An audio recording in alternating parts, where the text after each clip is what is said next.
बिस्मिल्लाहिर्रहमानिर्रहीम। अस्सलामुअलैकुम। मैं लगाने लगी थी मूंग की दाल को तड़का। जितना मैंने इसको गाढ़ा रखना था वो मैंने रख लिया है। इसको सिर्फ मैंने नमक और हल्दी डाल के बॉईल किया है। साथ में मैंने घी, देसी घी लिया है और इसका लगाऊंगी मैं तड़का।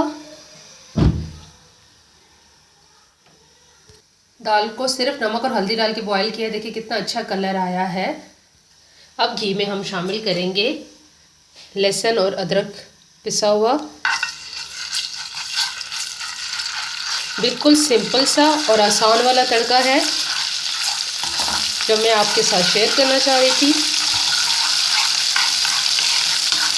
और रेस्टोरेंट्स और होटल्स वगैरह में भी इसी तरह दाल को तड़का लगाया जाता है।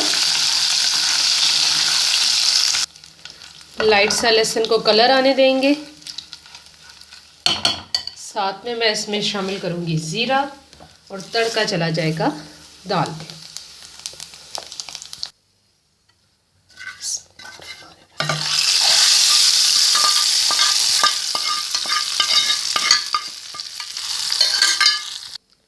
इसको हम गार्निश करेंगे हरे धनिए से और हरी मिर्च के साथ। अब इसमें हरी मिर्च भी शामिल हो चुकी है और इसमें हम शामिल करेंगे काली मिर्च।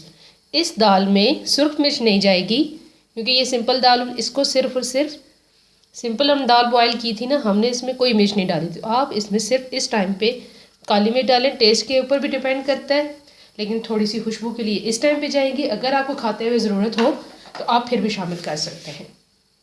उम्मीद है आपको मेरा ये दाल का तड़का अच्छा लगा होगा।